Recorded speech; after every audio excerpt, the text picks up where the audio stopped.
I guess a little small talk's in order here now. Can it get any smaller? Hey, now look, I can take a hint. Can you also take a walk? You want me to leave? Yes. I'll leave right now. Bye. You expect me to leave after the way you talked to me just now? Will you go away? I don't want to. I want to stay here and annoy you. Go away. Look, let's avoid all this, huh? Let's get down to business. It's getting a little tiring here. Give me your phone number, and we'll avoid all this. Why don't I not give you my phone number and we'll avoid all this? What's to be avoided? You. But that cannot be avoided. If you had 1 ounce of a gentleman in you, you'd go away. Well, I'm not a gentleman. Oh, well, that said I explains was a everything. gentleman. Do I look like a gentleman in this shirt and these pants to you? Well, even a louse would go away. But why can't you just give me the phone number? What am I going to do with it? Call it.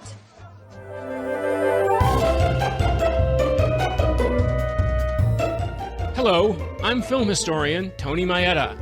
And I'm Brad Shreve, who's just a guy who likes movies. We discuss movies and television from Hollywood's golden age. We go behind the scenes and share our opinions, too. And of course, being the average guy, my opinions are the ones that matter. As does your self-delusion. Welcome to Going Hollywood.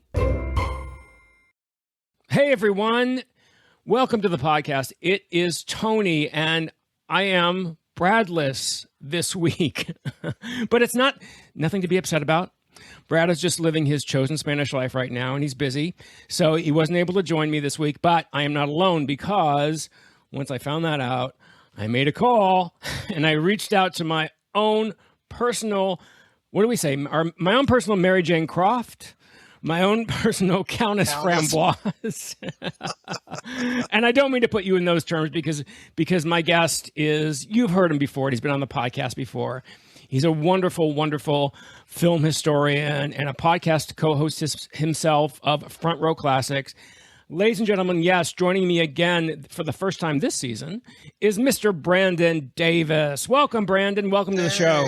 Hey, Tony. Good to see you. Good to see you. You know, we, since the last time we recorded, we saw each other in person, which was fun. We actually met. Isn't that amazing? Brandon was in town for the TCM Film Festival a few weeks ago, and and thank you for carving out some time for me because I know that schedule is pretty packed. I mean, you were seeing movies at like 9 a.m., weren't you? Saturday was an insane day because I went and saw George Stevens Jr.'s Introduction to A Place in the Sun, and then I cut out to go and have brunch with you, and then we met, and then the rest of that day it was Swing Time, it was The Muppet Movie, it was Victor Victoria, and it was Notorious after that. That is an embarrassment of riches. An embarrassment of cinematic riches. That sounds cinematic riches. I got to see Paul Williams and Leslie Ann Warren. Yeah, that was a fun day. That's great. That's great. Well, thank you for you. Now that you've recovered and you're back to your normal time zone and you're feeling, so thank you for joining me again. When I saw Brandon, I said, let's do, because we were talking, I had been on Brandon's podcast and he owed me one. And we said, what are we going to do when I found out? We're more like Lucy and Carol Burnett. We have to trade off. We are. That's what we said. Yes, we did say that, right? We said we're more like Lucy and Carol Burnett. Tony and Brandon in Palm Springs. Tony and Brandon, yeah. I said to him, when I found out Brad was not going to be able to record this week, I thought, well, this is a perfect opportunity for Brandon and I for Brandon to come on the show and talk about this film that I've been wanting to talk about. And I thought Brandon would be the perfect person to talk about it. But before we get into that, or in line with that, I want to describe a film to you, Brandon. I want to describe a film, and I want you to tell me what this film is. I'm just going to give you bullet points of the plot, and then just humor me and tell me what this is. Yeah. So this movie is about a pair of star-crossed lovers, a man and a woman. The man is an aspiring musician. The woman is an aspiring actress and singer. The man is a little off-kilter. He's a little bit, he's kind of one of those crazy jazz guys. You know what I mean? He definitely marches to the tune of his own drummer. The woman is very much standard, very, very, very much in her own structure. She's very structured. But as happens in movie life, opposites attract and they fall in love and they try to have a relationship, but they're always coming up against each other. Their passions, they're both very passionate about what they believe in their artistry, and they keep bumping up against each other until finally those very things that brought them together tear them apart. And they separate. The girl goes off on her own, and what do you know? Becomes a big movie star, a big acting, singing movie star. The boy goes off on his own, and what do you know? He becomes this great jazz improvisatory artist, and he opens up his own club. And years later, they meet, and she is a kid. And they talk, and they decide they can't get back together again. They're better off apart than they ever were together. Now, Brandon, just from that description, that beautiful description, what movie am I talking about? Well, that sounds like my favorite movie of 2016, La La Land. It does. It also sounds like our movie of today, New York, New York. I'm sitting in the theater in 2016 watching La La Land, which I loved too. I loved La La Land. Thinking, okay, it seems to me I've heard this song before. I mean, it is so similar to New York, New York, even to the point where it's La La Land and it's New York, New York. It's Los Angeles and New York. It's so funny. And I remember thinking, Damien Chazelle, I love you. You're a great filmmaker. What the hell, man? What are you doing? Riffing on Martin Scorsese. And I actually did a documentary with Damien Chazelle not that long ago. But we didn't film on the same day, which was disappointing to me because I wanted to ask him, Damien, I love La La Land, but come on. It's basically New York, New York. What do you think about that, Brandon? You know, in watching New York, New York again this time around, I definitely could see the connections just in terms of not just the plot, but the stylization of everything being over stylized, everything being pastiche. You're right. The main difference is the way that the movie industry hovers over La La Land and the way that just the culture of New York hovers over New York, New York, certainly. Yeah. But you know, there's even toward the end of La La Land, there's a dream ballet sequence, and in this movie, it's more in the vein of what Liza's mom did in A Star Is Born with Born in a Trunk, but it's still similar. It's still taking you out of the plot for 10, 15 minutes. Yeah. But what killed me was the ending. The fact that he has a jazz club, and she's now the famous singer and actress, and they can't get together. And I don't know. I just found that amazing to me. But it doesn't take away anything, in my opinion, from La La Land. No. What it does is it reinforces to me the brilliance of this film we're talking about today. And we are indeed, Brandon has joined me to talk about From United Artists in 1977, a movie I love, what I consider a very flawed masterpiece, and that is New York, New York, directed by none other than Mr. Martin Scorsese, starring Mr. Robert DeNiro and Lisa Minnelli herself, Miss Liza Minnelli. I love this movie. I've always loved this movie. This movie is one that divides people and that people have very definite opinions about. And I appreciate you joining me for this because I am dying to get, throughout this episode, your take on this film and your opinions of this film. But first I want to ask you, when was the first time? Do you remember the first time you saw New York, New York? I'm trying to remember. I think it was high school. I think it was, I don't necessarily remember the year, but no, I was going down the rabbit hole of everything movie musicals at that point. And, by that point I had seen Cabaret. I'd seen, I'd seen a lot of the 70s, musicals at that point. And, when I saw in the video store there, a VHS copy of this movie directed by Martin Scorsese with Liza Minnelli and Robert DeNiro, I'm like, what is this? I didn't know this existed at that point. And I watched colliding. it, and I was fascinated by it because there's something about the melancholy that I've always been drawn to. And this movie has a very melancholic tone to it. And I have to say, with the comparisons to La La Land, I think as I put two and two together, La La Land divided a lot of people too when it came out. Yes, it did. And very similar. The majority of the people I know who didn't like La La Land are the same people who don't like New York, New York.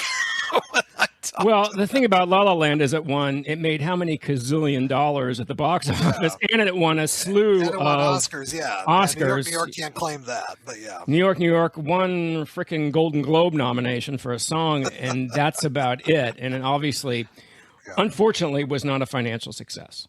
Yeah. But I think you have a very interesting point, because Scorsese, for people who don't know about New York, and only know the song, the Liza Minnelli song that they wrote for Liza Minnelli, not for Frank Sinatra. Okay, let's put that to bed. Not for Uncle Frank. Thank you, Uncle Frank. Scorsese describes New York as a film noir hiding inside a Technicolor musical. And that is about the best description I can think of there's a lot of descriptions for this film, but I think that pretty much sums it up. It's the darkness of a film noir, because Scorsese was inspired by those musicals after the war, the late 40s, early 50s musicals, like, I'm going to say it right now, like A Star is Born, like Love Me or Leave Me. These films which were musicals, but had a real darkness to them, a real core of like a noir edge. And that's, in essence, what he was trying to do with New York, in part, and then other things too. Don't you think? Oh, I think so. Yeah. And it's not a musical in the classic anytime someone breaks out into song in this, it's for an audition, it's a performance. No one's breaking out into song in this movie too. So, which is also one of the big differences between it and La La Land also.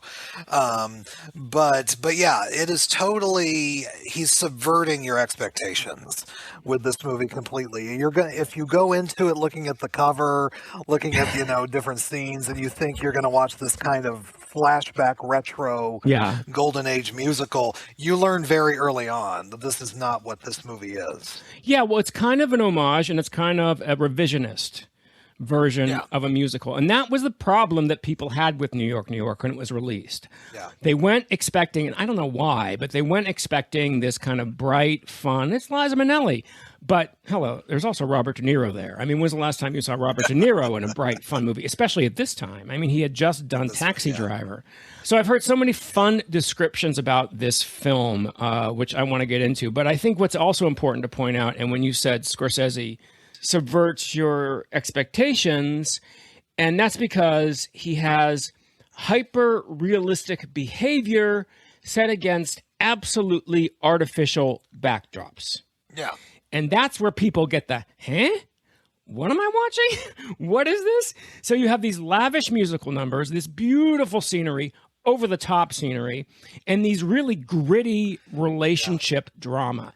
And I think that's what's jarring. That's certainly what was jarring to people in 1977. It just didn't gel for them. They couldn't get the juxtaposition. Right? Yeah, for me, the epitome of what you're talking about is the scene in the snow with De Niro and Minnelli, where the two of them are having, this hyper realistic, gritty conversation, and it's so, it's very akin to what you would see in 1977, and you've got this sort of flawless snow that's obviously a backdrop, and the background, and that kind of stuff appeals to me, but I know that there's a lot of people who it doesn't appeal with the papier-mâché trees, and it's a gorgeous scene, but they're having a very gritty, hard discussion about the relationship, and meanwhile they look like they're in Munchkin land because of the pastels and the colors, and you're like, and they're like, what am I watching? So it causes problems for people. I think it's genius, but it causes problems for people. I've also heard this movie described, when they talk about the characters, a friend of mine said, it's Travis Bickle meets Esther Blodgett. It's basically De Niro's character from Taxi Driver dropped into an MGM musical. Yeah.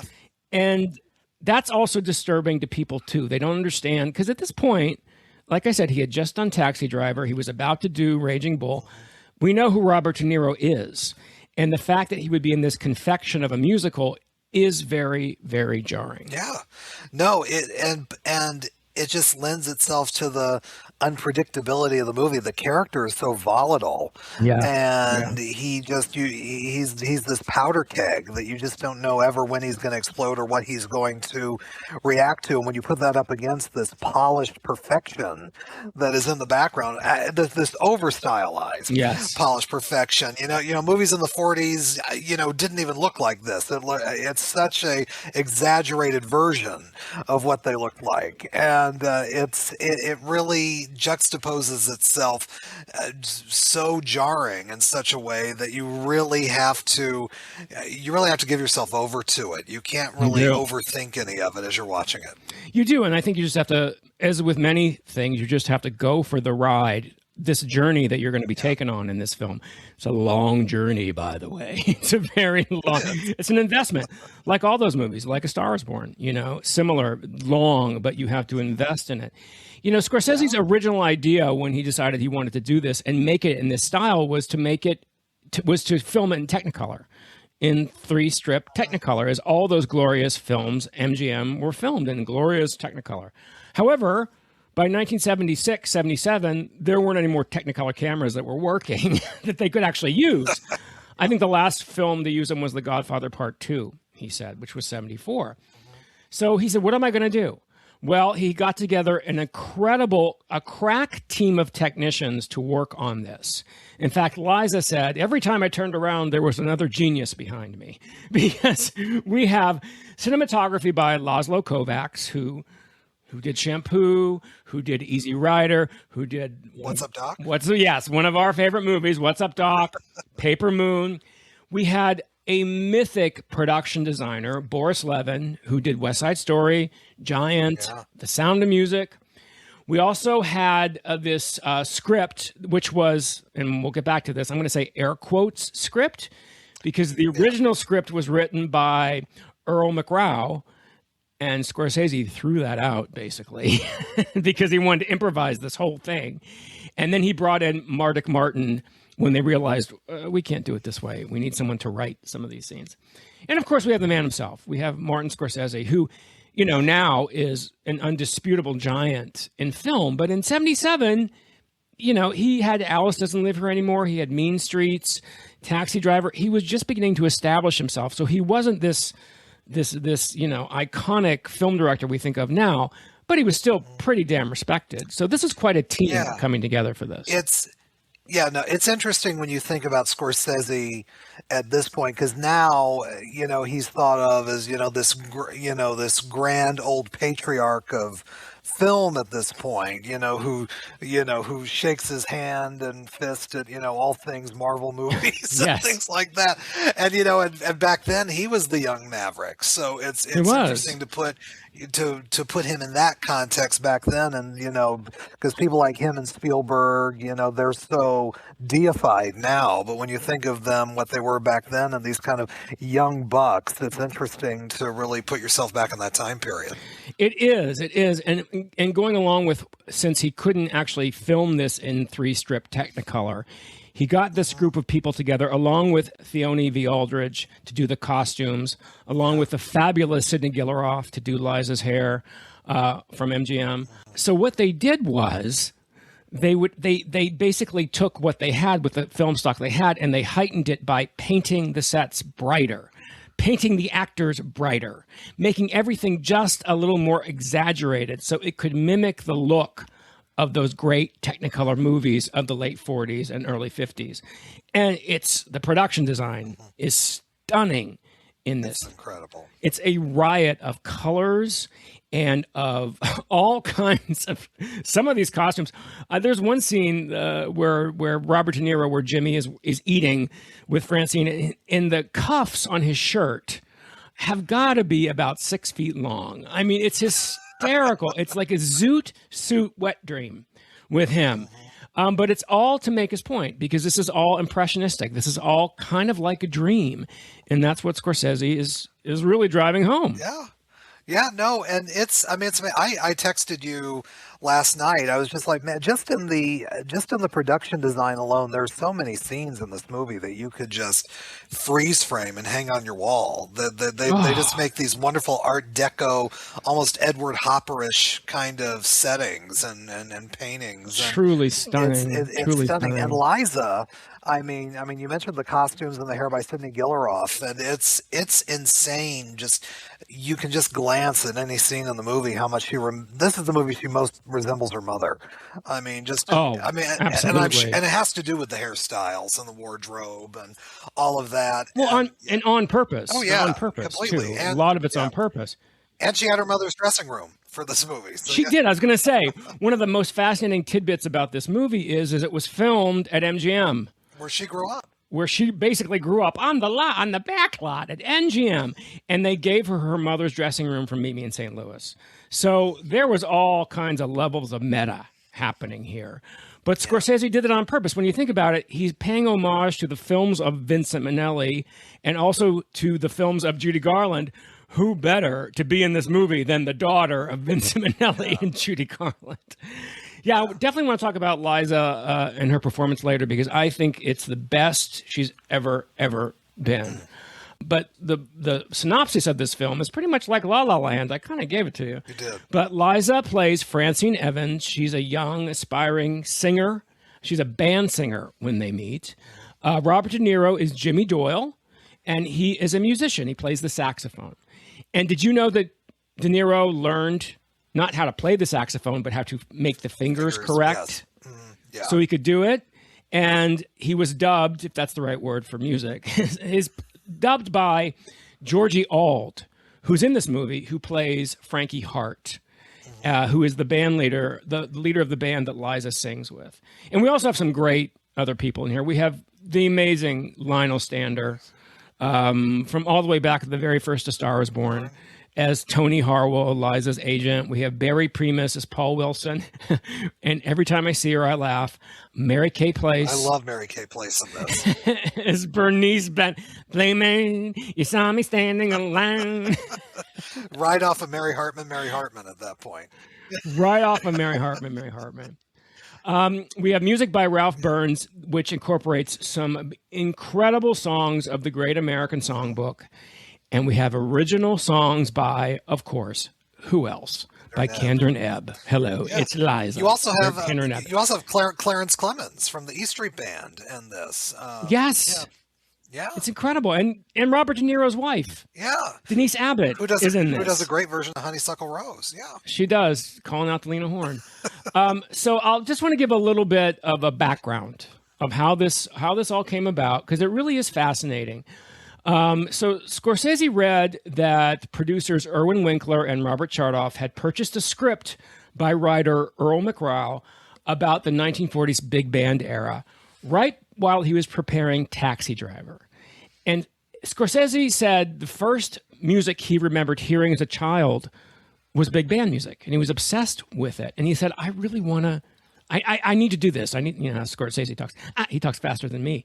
I need to be on this. I need to do this. So he was hired to direct this movie, and then basically threw out the script because it was his idea to make it all improvisation. Now, this is how Scorsese worked. Yeah. Okay, but there's a crucial difference.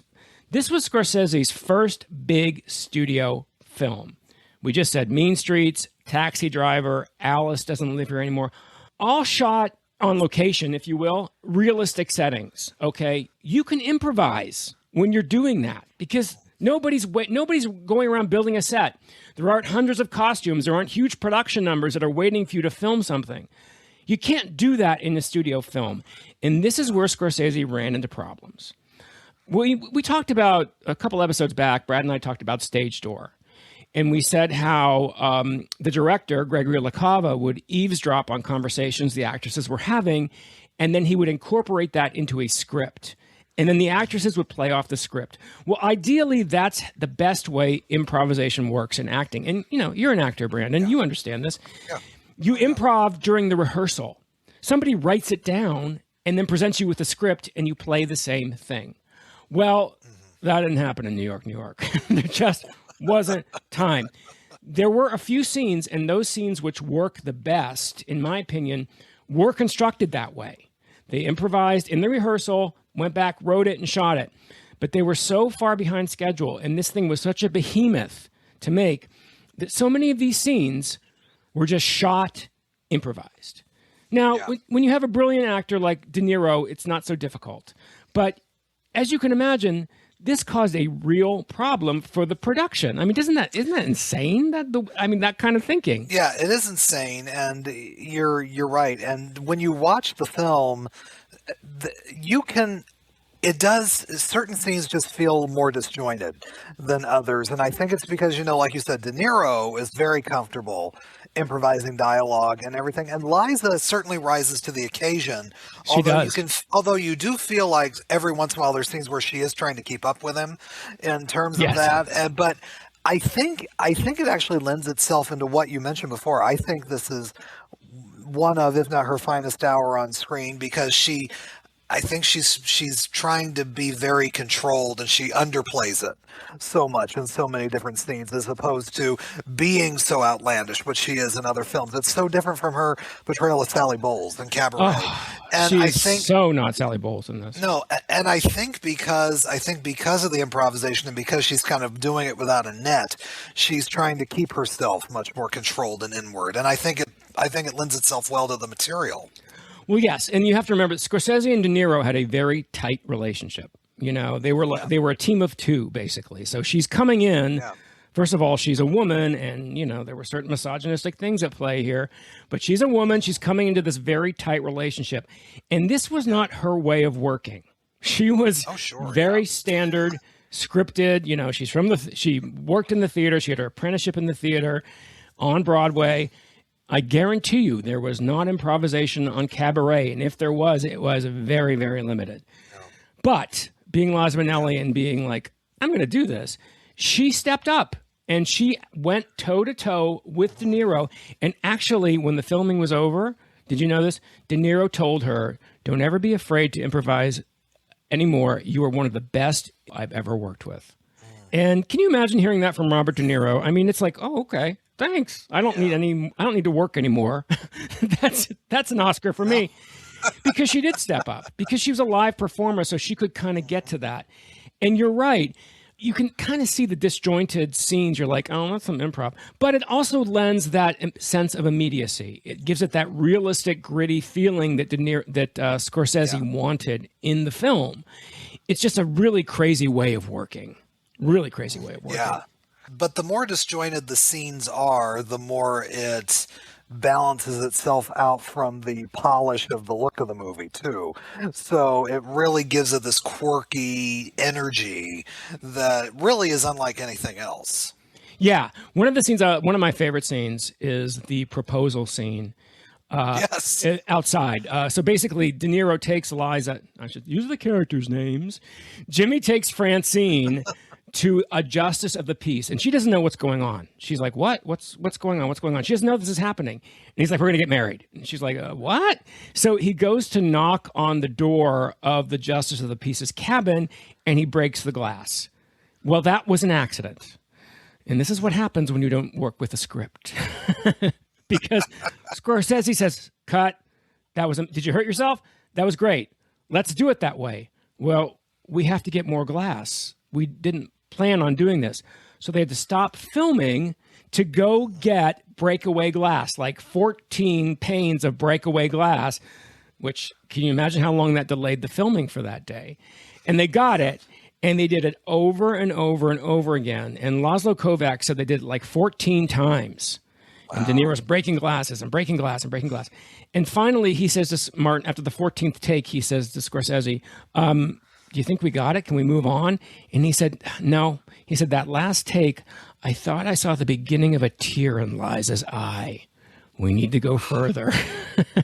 So they did like 5 more takes of this scene. So, normally if something is scripted and you plan the breakaway glass, you're doing 5, 6 scenes. But because of this whole improvisation, not having the scene scripted and then having to stop production and go get the glass, you know what I mean? You're adding more and more time, which is one reason why this thing went so over time. and over budget. Yeah. But it's a great scene. It's a fun, it's a wonderful scene. Yeah, especially when he tries to get the cab to back over him. Yes. But there's a wonderful moment where he's there laying down and Liza is going, Francine, is trying to stop the cab, but you can tell Liza, you can see the wheels turning a little bit, and she's trying to give her, and she does that wonderful line ring of "Don't shift." I love that. Don't shift. Yeah, she has so many great things. I love it when they're in the first cab, not when they first meet, but the day after they meet, and he's explaining what a major chord is to her, and he gives her his gum, and he says, "Hold on to this for luck." And she looks at him, she goes, "For luck?" And then she smashes it against the cab door, and it's such a great, and that was improvised. So you get jewels like that. But you also get long and longer and longer.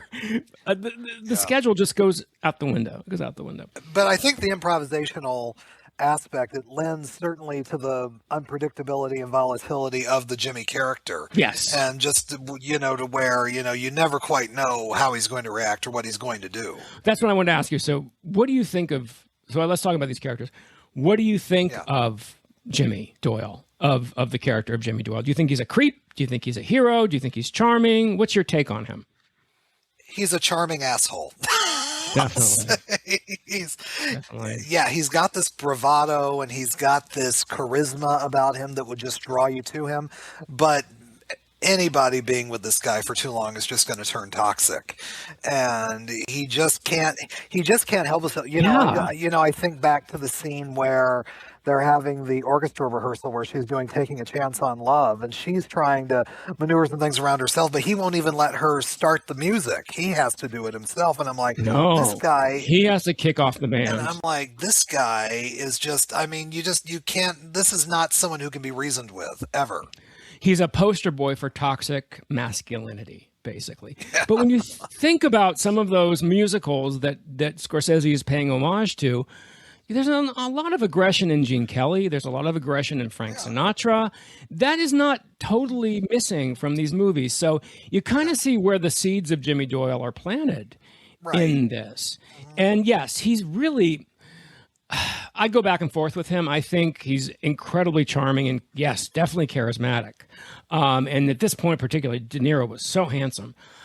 But he is a creep, and she sees he's a creep. But he just wears her down. That's his charm, is wearing people down. Yeah. You know what I mean? He doesn't dazzle them with his charm. He wears them down until finally she's worn down. Yeah. Yes, I agree with you. So that's talking about that first scene, which is one of my very favorite scenes. That scene is like a movie in itself. That first scene where they meet. So what happens is they meet on VJ Day. The war is over. And the first shot we see in the movie is of De Niro's feet. And he's in two-tone shoes. He's changed already out of his uniform. And he's in a Hawaiian shirt, white pants, and two-tone shoes. And he goes into this great big party they're having and celebrating the end of the war. And he meets Liza Minnelli.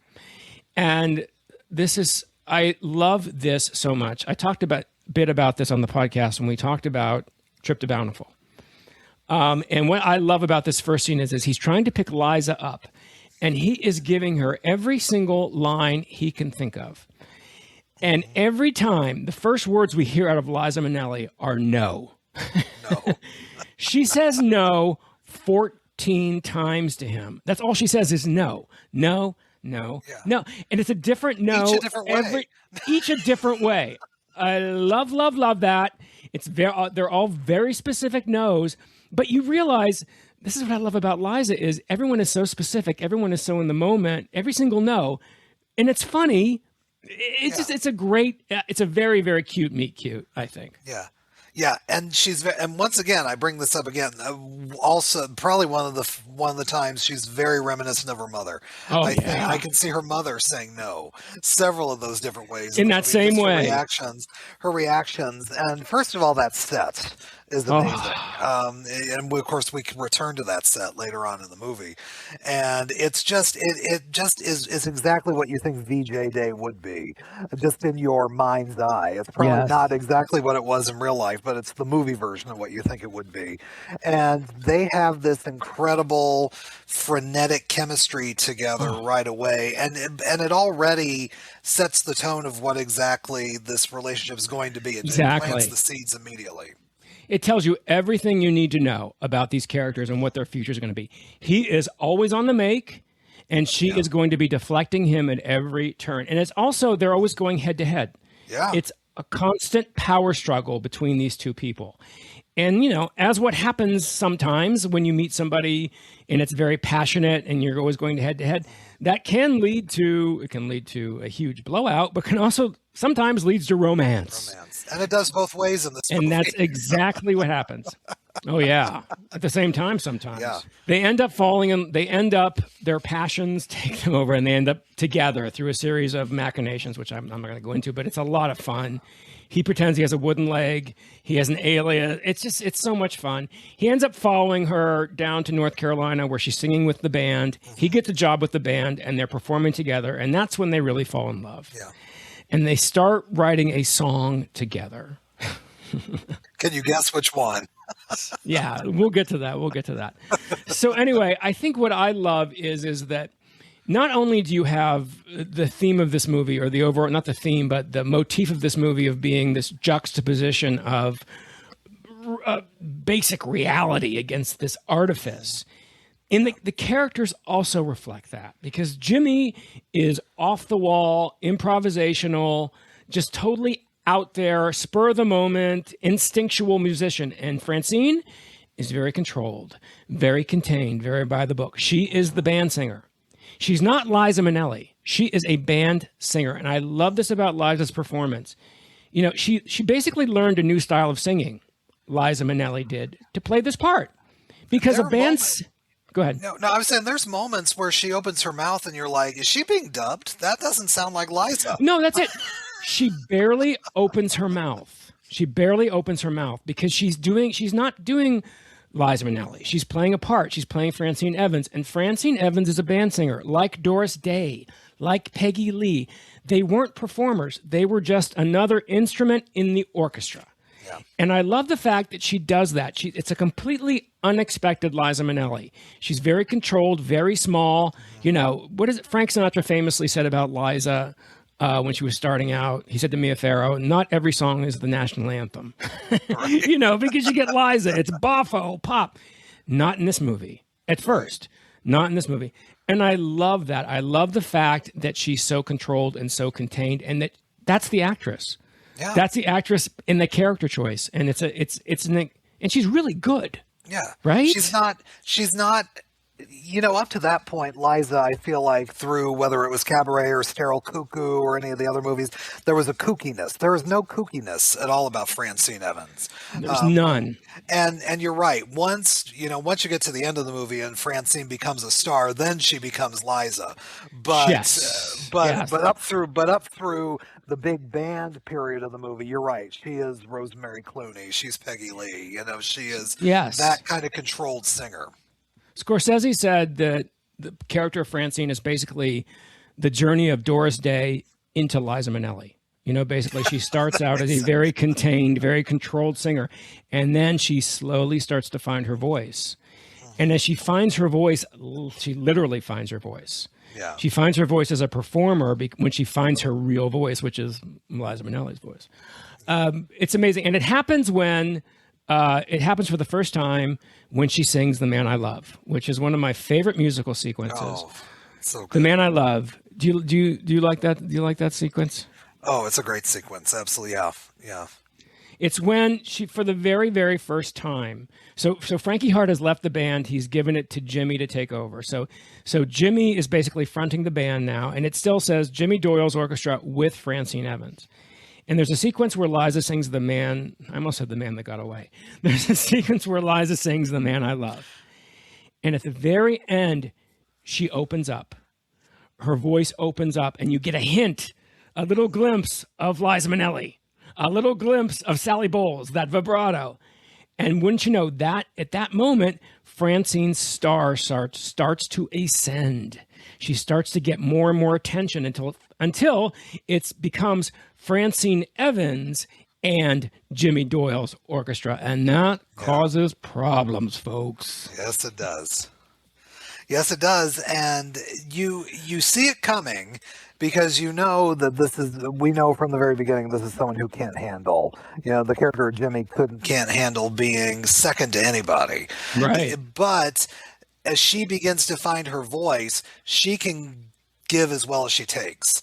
And it always kind of feels like a fair fight between the two of them because they both have this kind of strength in the movie, and it comes to blows, as the plot goes on and as she becomes pregnant, and you add that into the storyline. They have some knockdown, drag out physical fights. They do. Really. Really, oh my gosh, the scene in the cab where she's giving birth is intense. I mean, from both of them, and it's very it's intense. just she goes into labor. Yeah, she really does. And there's some like guttural screams that come out of her that you never hear from Liza in any other movie. I feel like you never hear it.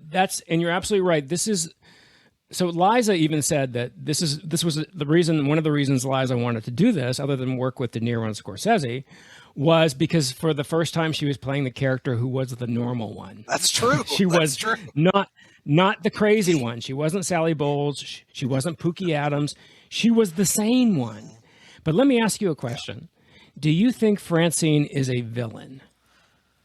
And you can think about that for a minute because I just threw that at you. I don't know. I've always thought of Jimmy as the villain of this film. Right? Yeah. Right? Yeah, Francine makes decisions for them unilaterally. She doesn't consult Jimmy. That's true. When she gets pregnant, now he blames her for getting pregnant. And you're like, okay, it's the 40s. You're an asshole. Okay, it takes two to tango, buddy. But okay.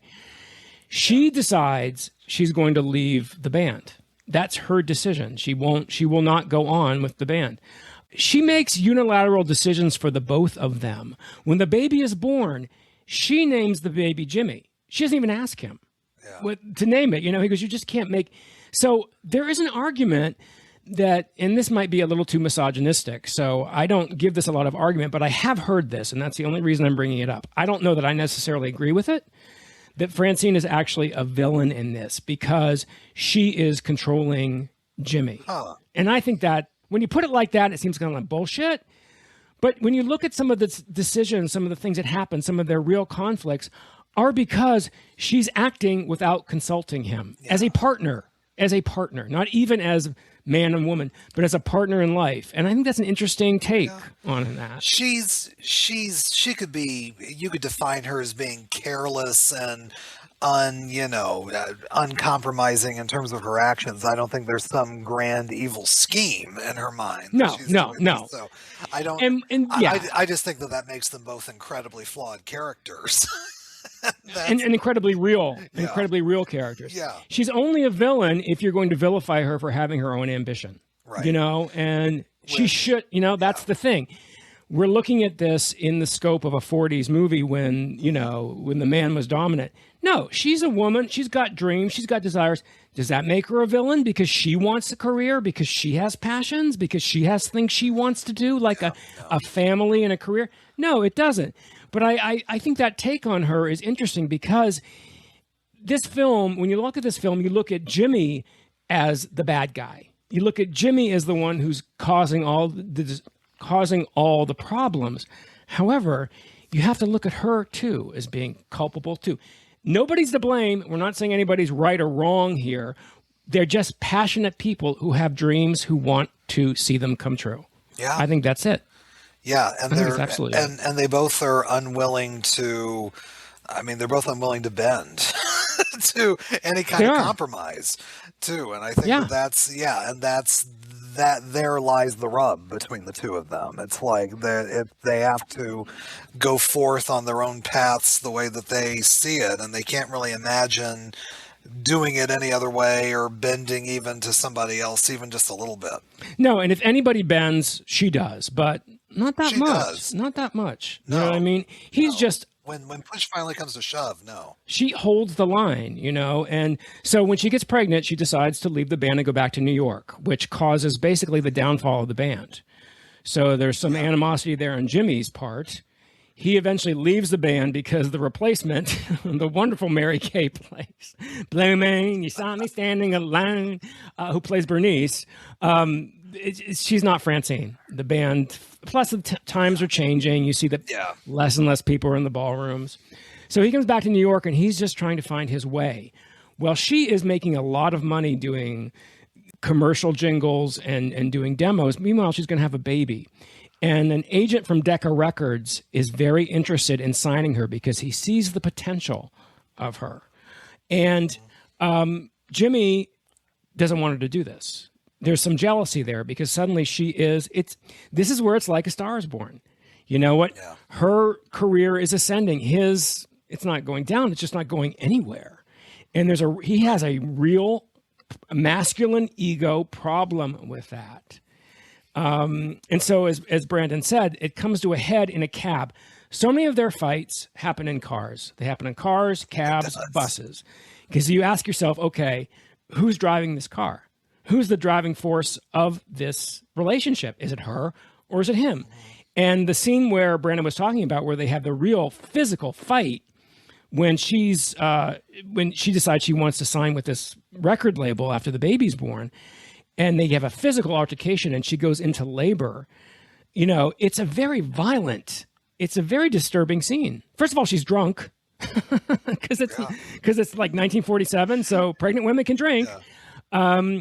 She's drunk, and then she goes into premature labor. And then the movie becomes The Way We Were for one scene. Do you know what I'm talking about, Brandon? Well, Redford has no relationship with his child in The Way We Were, and DeNiro doesn't either. There's a scene in the hospital. Liza gives birth to their son. Yeah. And there's a scene in the hospital which has an identical cousin in The Way We Were. Because Barbara gives birth and Redford comes in. They've decided they can't be together anymore. So this is their parting. So it's almost identical in both movies. It really is. Liza's in bed. Barbara's in bed. Jimmy leaves. Redford leaves. Except this is the thing. And what do you think about this? Liza's is better. I got to say. Liza. I'm the last person in the world to ever sully The Way We Were. But what I love is that they decide they can't be together. They made this decision, and they're in the hospital together, and they're saying goodbye. And DeNiro leaves, and Liza cries. Same thing happens in The Way We Were. Well, in The Way We Were, when Barbara's alone, the head goes back, and the single tear runs down the cheek, and then the movie, then you hear The Way We Were theme in the background. When Liza's is so real, Jimmy leaves and Liza sits there and she's just looking back and forth, and suddenly she's overcome with emotion. And she does what we all, I think, do when we feel emotion overtaking us in public. She immediately covers her eyes because she's starting to cry. And then she pulls herself together and she takes her hand down and she looks around her like, did anybody see me? Did anybody see me? It's so beautiful. It's so real. It moves me so much, that goodbye scene. Yeah, it's incredibly raw and it's incredibly real, and it's the difference between Liza and Streisand, really. I mean, Streisand is so polished in everything she does, but there is and as glamorous and show busy as Liza can be, there is, and I think the reason we all love her is because there is this sort of raw realness to her that she brings, this humanity to everything. And so, the humanity of Liza really comes out in those scenes, especially. I always thought that, Barbara makes some amazing choices in her career. Not so amazing sometimes in her acting choices, and Liza exactly the opposite. Liza makes most Rent-A-Cop, really Liza, Lucky Lady, really Liza, but in those moments, in Arthur too, but when she gets it right in those scenes, like the scenes in Cabaret and the scenes in this, she's so real. She's so raw and real, and the walls are just down. And I think you're right. Yeah. I think that's what people respond to as an actress to Liza. It's like her mother in that scene in A Star is Born, in the dressing room, where she's so raw and real. I love it. I love it. Yeah. Or and I could go on singing. Yeah. Oh, God, yeah. God, yeah. So they part. They part. They go their separate ways.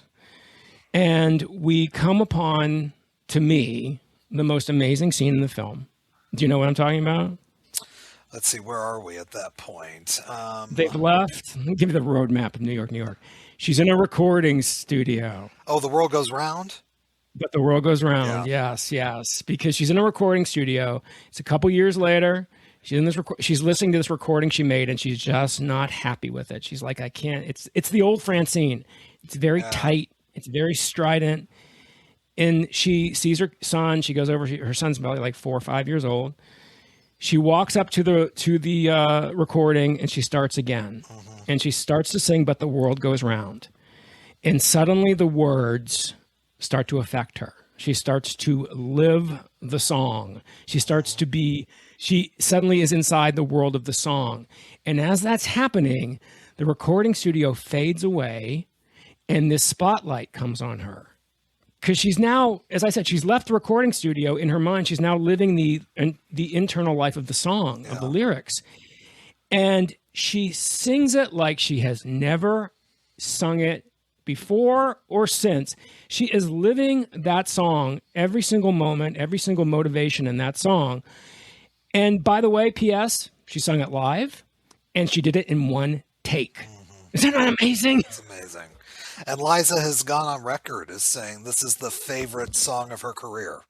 Yes. And you feel it every time she sings it. Yes, exactly. So as she's leaving the external world and going into the world of this song, and she finally, we saw little hints of it before, she finds her authentic voice. Yeah. She becomes, for lack of a better word, Liza Minnelli. She ain't and of course, Doris Day anymore at this point. She ain't Doris Day no more.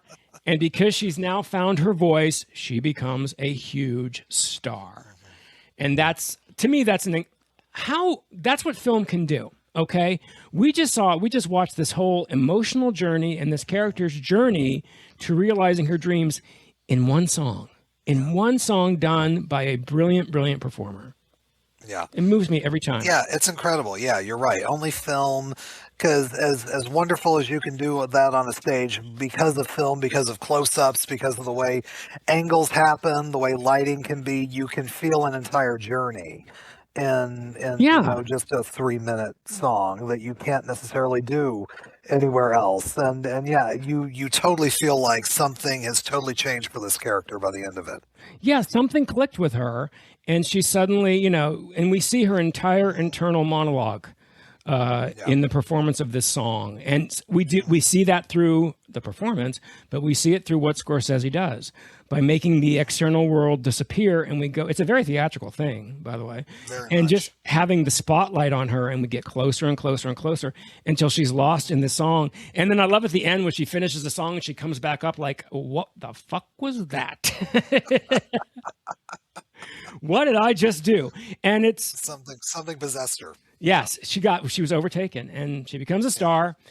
And then we have the big musical number of Francine's, which is happy endings. Happy endings. Or sappy endings, as Jimmy calls it.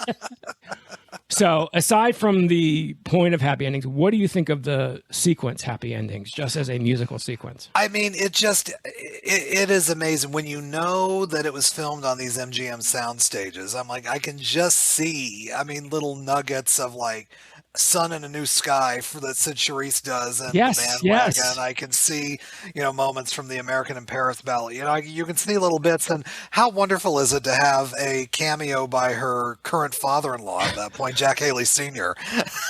It's great. And also Sidney Gilroth. And Sidney Gilroth, yeah. Sidney Gilroth is doing her hair at the beginning of it, because she asked Sidney, could you do my hair? And it's so great. That's Sidney Gilroth was the great MGM hairstylist who worked on her mother. This was the first scene shot in the whole movie. And Martin Scorsese's idea was, just as Brandon had mentioned, these movies of the 40s and mostly the 50s, like A Star is Born, like Singing in the Rain, like An American in Paris, the narrative of the film would suddenly stop and we would get a 10, 15, 20-minute musical sequence, which has, you think, nothing to do with the film we've just been watching. However, in the best ones, in the best examples of this, it actually does. It actually mirrors what we've just been watching for the previous hour and a half, 2 hours. Yeah. It reflects on it. It adds another level to the story, because very frequently these little musical sequences or these big musical sequences are mirrors of what we've just watched in a different way. Yeah. You know, in Sappy Endings, it's the story of this woman who becomes a star and everybody abandons her. What did we just watch? Yeah. What did we just watch in New York, New York now? Francine becomes a star and she's abandoned. Yeah. So I think it's really, amazing that he put that in there, the balls, first of all, to put that in there. But I mean, these sequences really do mirror the plots of what we've just been watching. So it's a great way to really add another level, another dimension to these films. Yeah, I mean, you're right.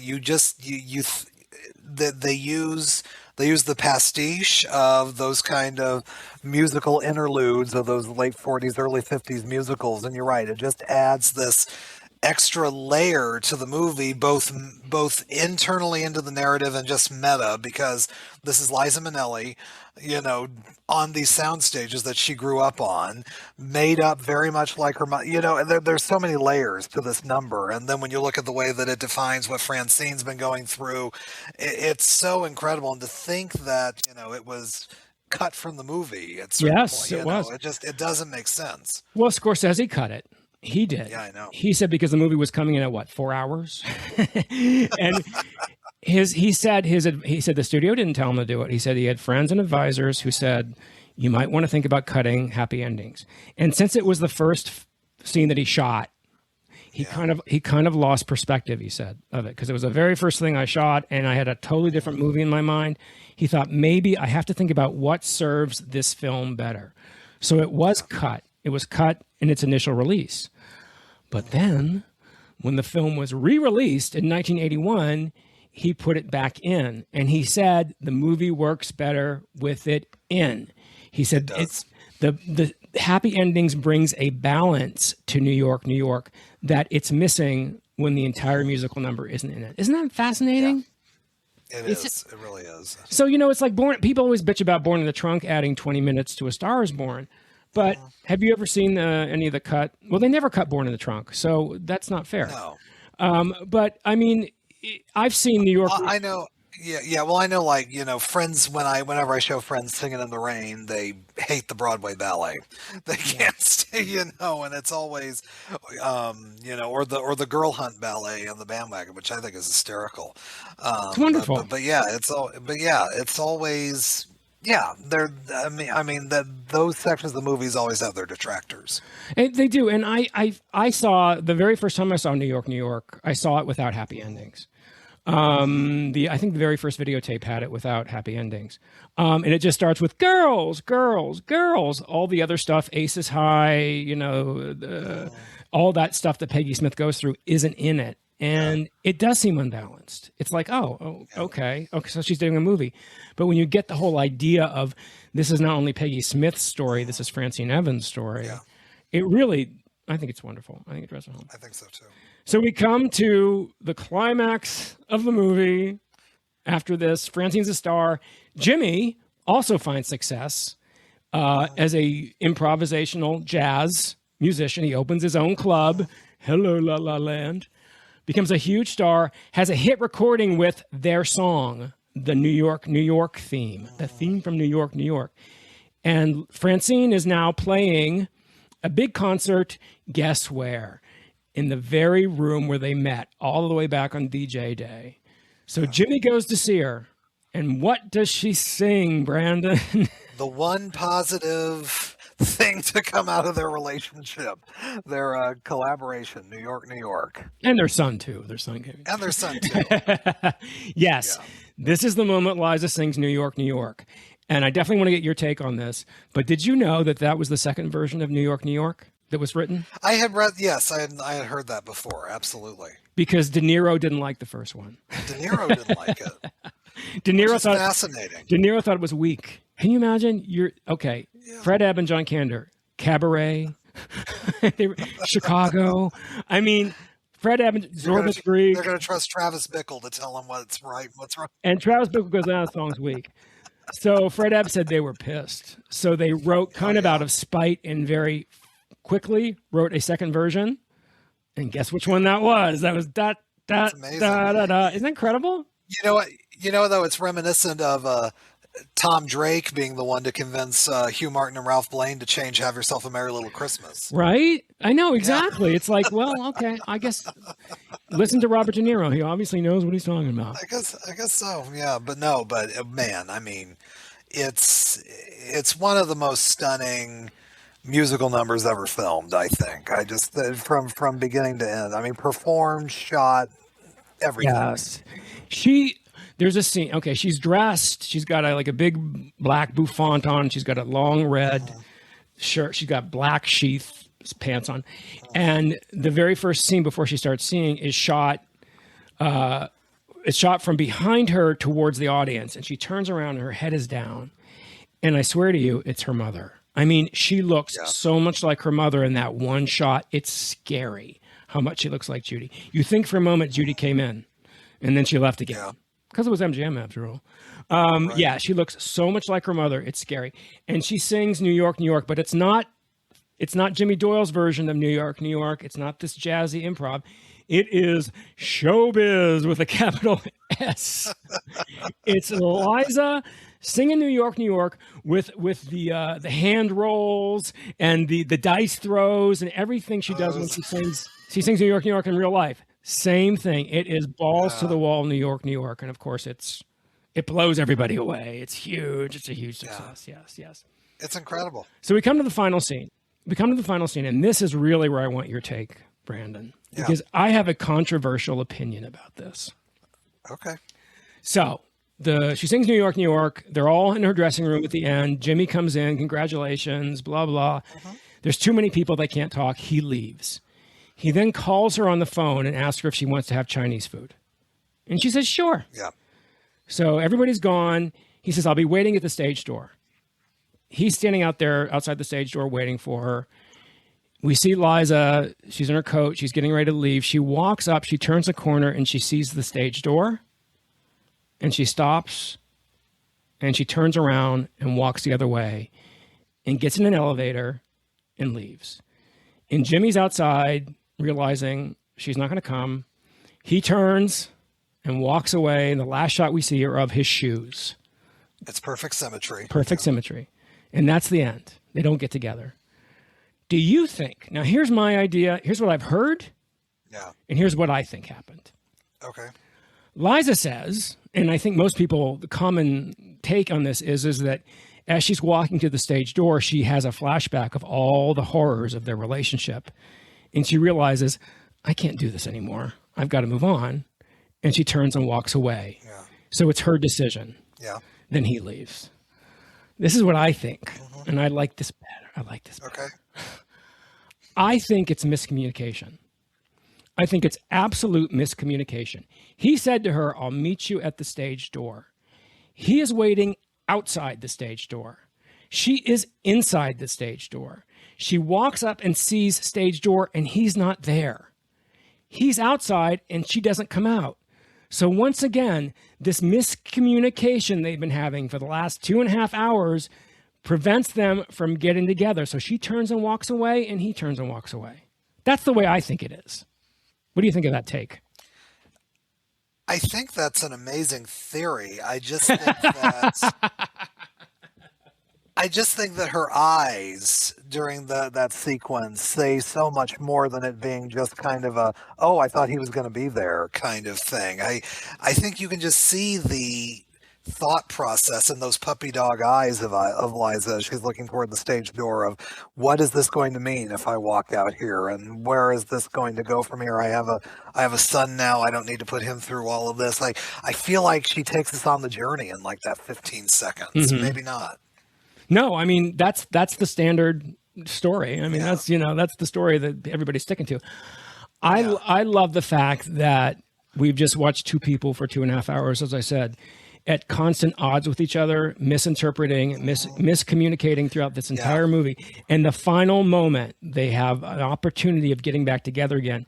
Once again, they miscommunicate, and it changes the future forever. But anyway, I think it's interesting. Well, Tony, I need to go watch it again now with that in mind. I do too, with apparently this whole play that goes on in Liza's eyes in this 15 seconds. I know.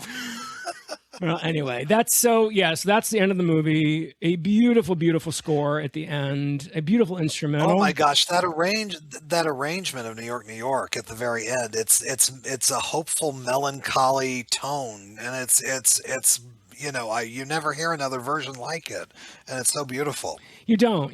It's it's such a beautiful. As I said, I really think it is a very flawed masterpiece. I know a lot of people who don't like this movie. I know a lot of people who do. And most of them look at it, as I said, it's got some major flaws, but what is right? Oh my God. It just takes you to a different level. And these performances are unbelievable. Yeah. Oh, it's amazing. Yeah, it is. Like I said at the top, it's disjointed, and you can see the wheels turning through the improvisations at times, and it's just not all of it. I would say the whole is greater than the parts in this movie. And sometimes I think it works incredibly well as one solid piece. But if you were just to pick out sections of it, you'd be like, "What is this?" You don't quite know. You have to watch it within full context. But it's not. It's in terms of, like I said, I think Liza gives a stronger performance in Cabaret, but I think Cabaret as a film is a greater film. But it's just definitely. I see what you're saying. There's just something about it that doesn't always ring authentic when you watch it, and I think that's what turns a lot of people off. Yeah, and what makes me the saddest about this is the fact that it was Liza's 3 strikes and you're out. Because after Cabaret and Liza with a Z, and she was the biggest star in the world, then she did, unfortunately, Lucky Lady, and then she did A Matter of Time, and this was it. This was her 3rd strike, and she was out, and she never could recapture that magic era of her movie stardom again, which is a shame because, she should have had her head examined for Lucky Lady. I agree with you on that. She didn't make the best choices. A Matter of Time was very tragic, the way they cut it. It was her father's final film. Cut it, but this was she put so much into this. They all did. This was a valiant effort. And the fact that it was a financial failure, critically mixed financial failure, is really gut-wrenching. It's also timing. Did you know that? So this film was released on June 21st, 1977, 1 month after a little movie called Star Wars. Star Wars changed the narrative of everyone in Hollywood, everything. Suddenly, who are movies now going to be designed for? Kids.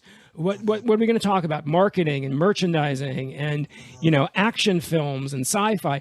And this kind of really gripping human drama, not to mention musical, it never would. It would never really come back. If it had come out 1 year earlier in '76, there might have been hope for it. But 77, 77. You're right, is when everything definitely changes. I mean, you look at the highest grossing movies that year. It was Star Wars. It was Smokey and the Bandit. It was movies like that really were more. That really lent themselves more to action, and the summer blockbuster started to become a thing at that point. And Liza would rebound in '81 with Arthur, but she had to take second billing to Dudley Moore at that point. She's supporting. And then she's wonderful in it. There shouldn't have been a sequel to that. I love Stepping Out. Stepping Out's wonderful, but Stepping Out was a small movie, didn't really make any business at all. And this was really her last shot. And for me, that's sad. Meanwhile, DeNiro and Scorsese go on to Raging Bull. So there's just something incredibly unfair about how this turned out. She had such good intentions, and she gives a phenomenal, as I said, I feel I feel it's her best performance in film. I think she is unexpected. The things she does, she really digs into this character and doesn't rely on the air quotes Liza Minnelli that we all know. Yeah. She really goes for it. Oh, she really goes for it. I think what's probably good is it was reissued in 1981. It was kind of some revisionist critics. People began to appreciate the flawed brilliance of this movie, what Scorsese was trying to do. And it's one of those films that as the years go on, it gets appreciated more and more and more until, it's still a cult film, but a hell of a cult film, in my opinion. A really, really wonderful film. Yeah. Yeah. No, I think this is a movie, the further we get away from it, the more and more it becomes, I think the more palatable it becomes in people's eyes, because I think we're used to now more frenetic, offbeat type material. And so, yeah, I think that it definitely lends itself more maybe to 2026 than it even did in 77. Well, it certainly worked in 2016 with a movie called La La Land. It did. That's all I got to say. There's your proof right there. There's your proof right there. And of course, the big difference is in La La Land at the end, the two of them, before they leave, lock eyes with each other and know it's kind of over. There is no miscommunication. There's no, it's not left open ended. And I'm sorry, I prefer this. I really do. Well, thank you so much for joining me on this journey through the past and the present and the future of New York, New York. I know your podcast, Front Row Classics, is still going strong. How many episodes are you up to now? 454, I think, or something like that. Oh my Lord. I've got maybe 7 or 8 in the can. Wow. Wow.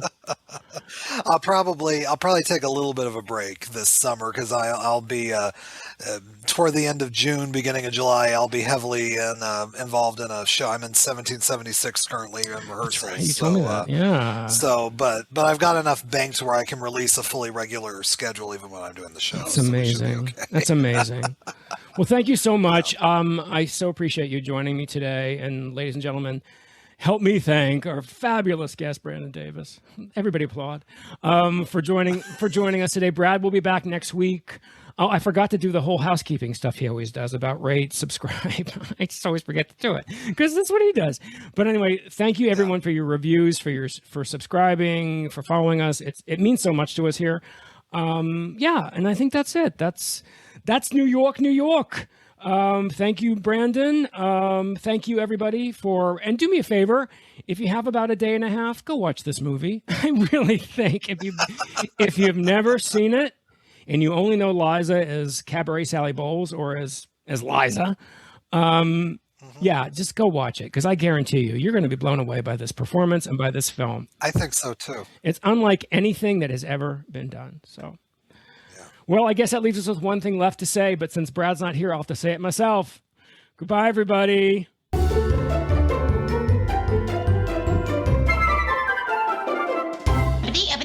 That's all, folks.